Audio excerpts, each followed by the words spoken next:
आपका इस video lecture में स्वागत है। यह क्लास 8 के अध्याय 14 के लिए 19वां वीडियो है। पिछले वीडियो में हम लोगों ने बनाकर देखे 14 के प्रश्न 5 के 1 तक का समाधान सीख लिया था। इस वीडियो में हम आगे के प्रश्नों का समाधान सीखेंगे। तो चलिए शुरू करते हैं। हमारा पहला प्रश्न है प्रश्न नंबर 5 का 2। प्रश्न है 3y² minus 15y plus 18 comma 2y² plus 2y minus 24 comma 4y² plus 36y plus 80 का मौसपा और लौसपा निकाले। तो हम लिखेंगे प्रथम पद बराबर 3y² माइनस 15y प्लस 18। हम इन दोनों से 3 कॉमन लेंगे, इन तीनों से 3 कॉमन ले लेंगे तो हमारा बचेगा y² माइनस 5y प्लस 6। इसके बाद इसका हम मध्यपदी गुणनखंड करेंगे। यहाँ 6 है, यहाँ y² का गुणांक 1 है तो 6 गुणे 1 6 होता है। 6 का हम उत्पादक ज्ञात करेंगे 2 से 3।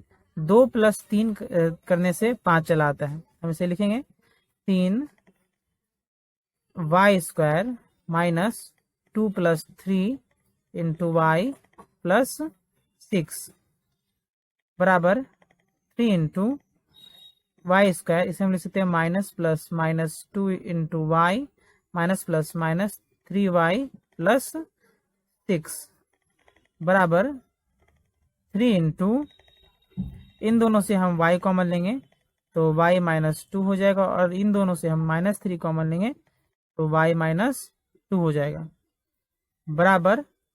अब हम इन दोनों से y माइनस 2 कॉमन ले लेंगे तो हमारा आ जाएगा y माइनस 2 कॉमन, पहले से y और दूसरे से माइनस 3। हमारे प्रथम पद का गुणनखंड हो गया है। अब हमारा दूसरा पद है द्वितीय पद बराबर, हमारा दूसरा पद है 2y² प्लस 2y माइनस 24। इन तीनों से हम 2 कॉमन ले सकते हैं तो हम 2 कॉमन ले लेंगे तो हमारा बचेगा y² प्लस y माइनस 12। इसका हमें मध्यपदी गुणनखंड करना पड़ेगा। यहाँ 12 है, यहाँ 1 है तो 12 गुने 1 12। 12 का उत्पादक ज्ञात करेंगे 2 से 6, 2 से 3, 3 से 1। तो यहाँ हम 2 और 2 4 लेंगे और 3 एकम 3 तो 4 माइनस 3 करने से y का जो गुणांक है 1 वो चला आएगा। हम इसे लिखेंगे y² plus 4 minus 3 into y minus 12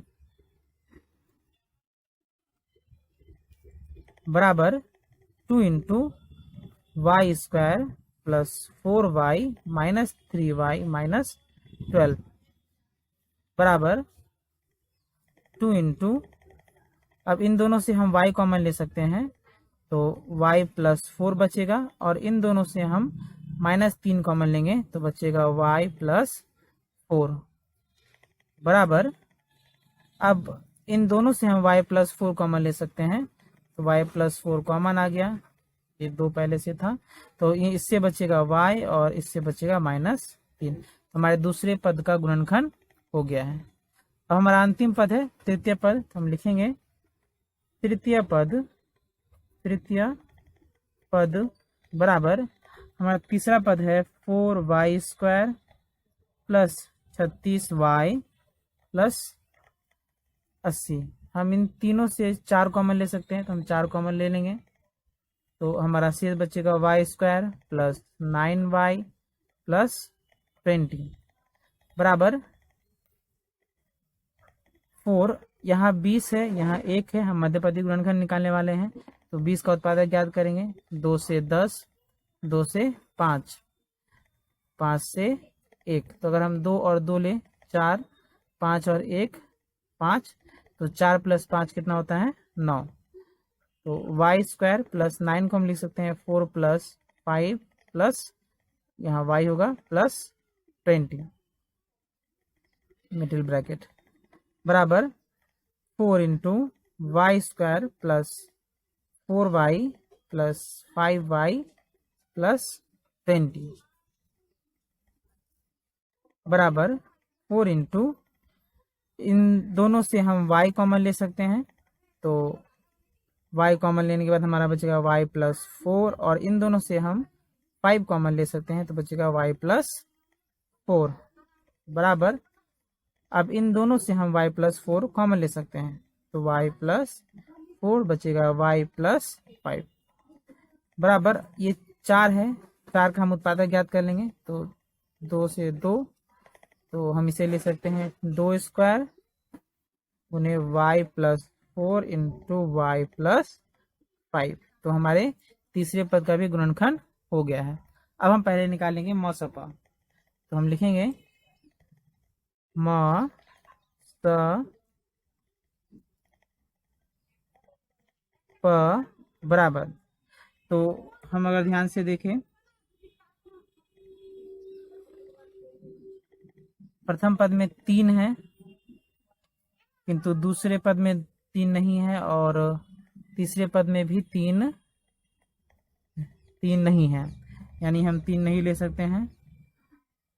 प्रथम पद में y माइनस 2 है, और दूसरे पद में y माइनस 2 नहीं है, दूसरे पद में भी y माइनस 2 नहीं है, और तीसरे पद में भी y माइनस 2 नहीं है। अच्छा, प्रथम पद में y माइनस 3 है, द्वितीय पद में y माइनस 3 है, किंतु तीसरे पद में y माइनस 3 नहीं है, यानी प्रथम पद में जो राशियां हैं वो बाकी किसी में नहीं है। यानी जब भी ऐसा आए कि तीनों पद में कोई भी राशियां समान ना हो, सेम ना हो, कॉमन ना हो, तो हमारा मौसपा जो है 1 होता है। तो हम यहाँ लिखेंगे मौसपा बराबर 1। अब हम निकालेंगे लसपा, तो हम लिखेंगे ल स प बराबर। तो हमारा प्रथम पद है, प्रथम पद में 3 है, दूसरे पद में 3 नहीं है, तीसरे पद में भी 3 नहीं है, फिर भी हम 3 लेंगे क्योंकि हम लॉसपा निकाल रहे हैं, और लॉसपा में जितनी भी राशियां होती हैं वो सभी लेनी पड़ती हैं। प्रथम पद में y माइनस 2 है, प्रथम पद में y माइनस 2 है, किंतु दूसरे पद में नहीं है, और तीसरे पद में भी नहीं है, तो हम y माइनस 2 फिर भी लेंगे। प्रथम पद में y माइनस 3 है, प्रथम पद में y माइनस 3 है, दूसरे पद में भी y माइनस 3 है, तो y माइनस 3 हो गया, और तीसरे पद में y माइनस 3 नहीं है, तो हम प्रथम पद का और दूसरे पद का y माइनस 3 ले लेंगे, पावर दोनों में सेम है। अब द्वितीय पद में y प्लस 4 है, द्वितीय पद में y प्लस 4, उससे पहले 2 है, तो यहाँ 2 स्क्वायर है, हम 2 स्क्वायर ले लेंगे, अधिकतम पावर। द्वितीय पद में y प्लस 4 है, तीसरे पद में भी y प्लस 4 है, तो हम y प्लस 4 ले लेंगे। तो दूसरे पद की सभी राशियां हो गई हैं। अब तीसरे पद में एक लास्ट y प्लस 5 बच गया है, तो y प्लस 5 भी ले लेंगे, तो गुने y प्लस 5। तो इस प्रकार से हमारा लॉसपा होगा 3, 2 स्क्वायर का 4, 4 तियाँ 12, y minus 2, y minus 3, y plus 4 और y प्लस 5 आंसर। हमारा अगला प्रश्न है प्रश्न नंबर 5-3। प्रश्न है a cube minus 4a square plus 4a comma a square plus a minus 6 comma a cube minus 8 का मौसपा और लौसपा ज्ञात करें। हम लिखेंगे प्रथम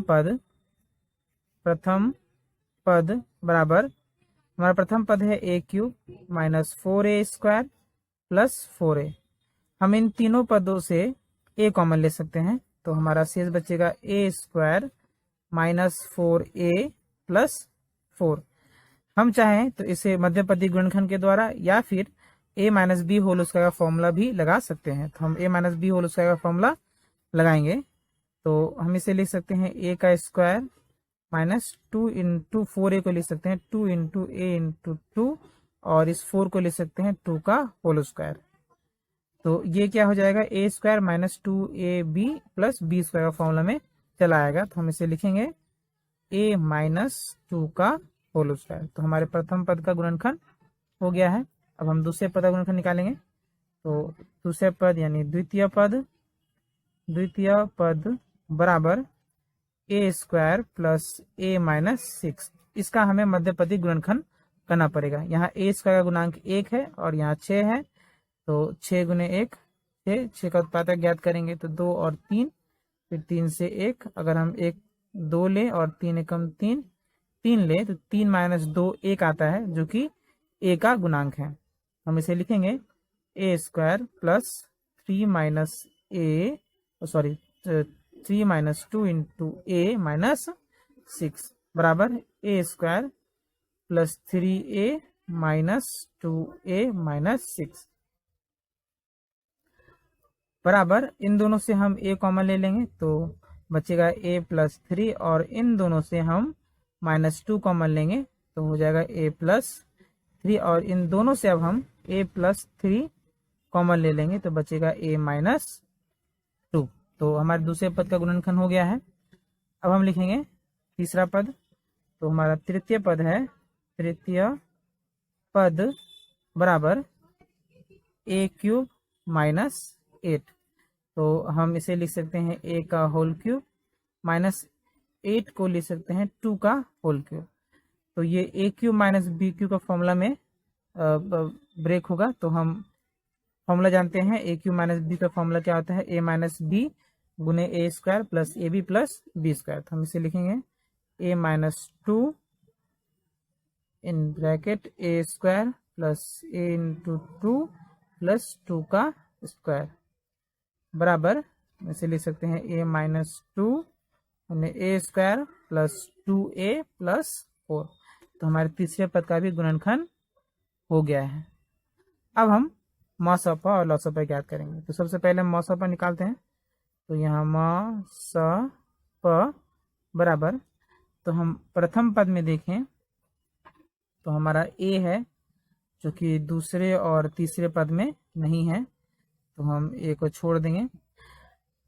प्रथम पद में हम फिर से देखेंगे तो हमारा a माइनस 2 का स्क्वायर है, दूसरे पद में भी a माइनस 2 है और तीसरे पद में भी a माइनस 2 है। तो हम a माइनस 2 लेंगे, एक जो प्रथम पद में a माइनस 2 का होल स्क्वायर है, तो मौसम में हमको कम पावर लेना पड़ता है, तो हम यहाँ लेंगे a माइनस 2 क्योंकि यहाँ पावर 1 है। इसके अलावे प्रथम पद के साथ में और भी दूसरे और तीसरे पद में कोई भी राशि सेम या कॉमन या समान नहीं है, यानी हमारा मौसपा a माइनस 2 होगा। अब हम लौसपा निकालेंगे। तो लौसपा बराबर, तो हम प्रथम पद से शुरुआत करते हैं। तो प्रथम पद में a है, दूसरे पद में और तीसरे पद में a नहीं है, फिर भी हमें a लेना पड़ेगा क्योंकि हम लौसपा निकाल रहे हैं। तो a हम लिख दिए। इसके बाद a माइनस 2 है प्रथम पद में a माइनस 2 है, दूसरे पद में a माइनस 2 है और तीसरे पद में भी a माइनस 2 है। प्रथम पद में a माइनस 2 का होल स्क्वायर है, तो हम a माइनस 2 का होल स्क्वायर लेंगे क्योंकि हमको अधिकतम पावर लेना होता है। तो प्रथम पद की सभी राशियां, 2 राशियां थी वो हो गई है। दूसरे पद में देखेंगे तो दूसरे पद में a प्लस 3 है जो कि तीसरे पद में नहीं है, फिर भी लेना पड़ेगा a प्लस 3 क्योंकि हमें सभी राशियां लेनी पड़ती हैं। तो a प्लस 3 हो गया है। तीसरे पद में a square plus 2a plus 4 है, तो ये भी हमें लेना पड़ेगा। तो हम यहाँ लिख देंगे गुने a square plus 2a plus 4। तो यानी हम इससे अगर फिर से लिख दें तो हमारा लौसपा होगा a गुने a माइनस 2 का होल स्क्वायर गुने a प्लस 3 गुने a square plus 2a plus 4। Answer. उम्मीद है आपको दोनों प्रश्नों के समाधान समझ में आए होंगे। इन प्रश्नों का अभ्यास करें। मिलते हैं अगले वीडियो में। धन्यवाद।